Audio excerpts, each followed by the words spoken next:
Apa sebenarnya Super Tuesday?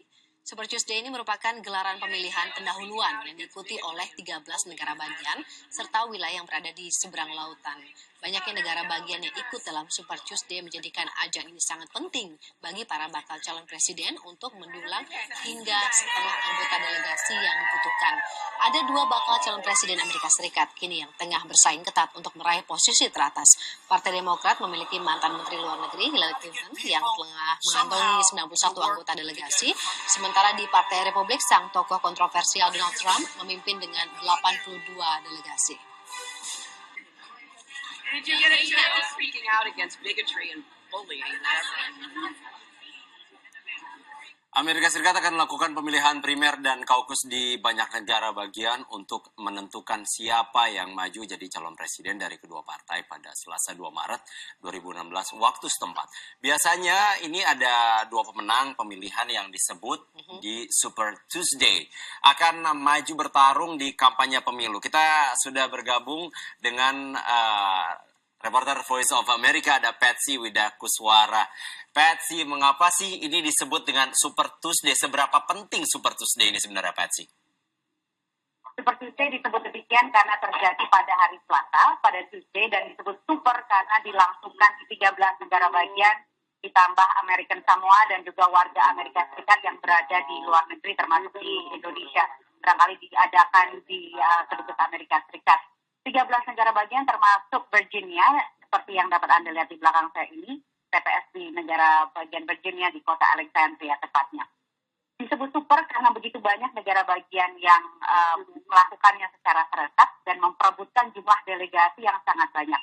Kalau dari Partai Demokrat itu ada lebih dari 1.000 delegasi, sementara kubu Republik ada hampir 600 delegasi. Jadi kalkulasi delegasinya juga berbeda-beda untuk masing-masing partai. Kalau tadi Anda sempat menyebut bahwa Donald Trump unggul dalam pemilihan delegasi dibandingkan Hillary Clinton, itu karena memang masih terpisah. Jadi sekarang ini pemilihan pendahuluan untuk mencari siapa yang akan jadi nominasi masing-masing partai yang akan ditentukan dalam konvensi bulan Juli, baru nanti bertemu pada Pilpres November mendatang. Lalu apa yang, bagaimana pandangan Anda, siapa yang diproyeksikan kemudian menang dari kubu Demokrat dan juga Republik, Patsy? Dari berbagai survei, jeda pendapat dan juga analisa diproyeksi kalau dari kubu Demokrat, Hillary Clinton diproyeksi menang di semua negara bagian yang melakukan pemilihan pendahuluan saat ini, kecuali Vermont, yaitu kampung halaman Bernie Sanders, kandidat saingannya Partai Demokrat, dan juga Minnesota, yang tidak banyak memiliki pemilih minoritas khususnya kulit hitam yang secara tradisional mendukung Hillary Clinton mengingat kebijakan suaminya mantan Presiden Bill Clinton yang dinilai ramah terhadap kaum kulit hitam. Sementara kalau dari kubu Republik yang diunggulkan atau diproyeksi menang adalah Donald Trump di semua negara bagian yang melakukan pemilihan hari ini kecuali Texas yang merupakan kampung halaman Senator Ted Cruz yang saat ini di peringkat kedua para kandidat Partai Republik. Nah, Patsy, ini kalau kita lihat bicara soal Donald Trump, ini juga kan baru saja terkena isu kontroversi nih mengenai supremasi kulit putih. Pengaruhnya cukup besar nggak untuk pendapatan suara Donald Trump di 13 negara bagian ini? Iya, sebetulnya isu ras ini sudah mencuat dalam kandidasi Donald Trump ini sejak awal ya, karena berbagai komentarnya yang anti-imigran dan anti-pendatang.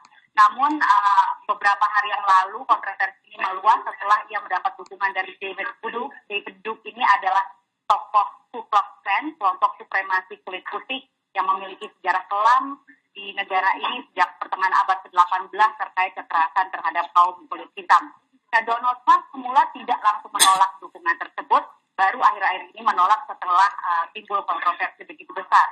Meskipun demikian, ternyata mungkin julukan Teflon Trump atau Donald Trump yang tidak lengket, yang tidak bisa lengket seperti Teflon, meskipun banyak kontroversi, ini mungkin pas ya, karena terbukti bahwa sampai sekarang bukan hanya masalah kontroversi Ku Klux Klan tersebut, melainkan juga serangan bertubi-tubi pada saat debat calon kandidat Partai Republik hari Kamis yang lalu, tetap tidak menggoyahkan posisinya sebagai yang unggul di Partai Republik dengan 40% suara. Jadi kita lihat saja nanti. Tapi kalau kita melihat ini berarti Hillary Clinton sama Trump ini sama-sama kuat ya. Tapi sekarang aromanya nih siapa nih, Patsy, yang lebih kuat nih aromanya? Kalau di masing-masing partai kan seperti itu ya. Jadi Hillary Clinton unggul di kubu Demokrat dan kemudian Donald Trump unggul di Partai Republik. nanti berapa jumlah delegasi, suara delegasi yang masing-masing diperoleh, itu yang akan menentukan siapa yang akan menjadi nominasi partainya masing-masing. Dan ini ditetapkan bulan Juli nanti pada saat konvensi. Kemungkinan besar kalau Hillary Clinton memang akan menjadi nominasi Partai Demokrat. Itu proyeksi banyak analis. Ya. Sementara kalau untuk kubu Partai Republik ini lebih banyak tanda tanya.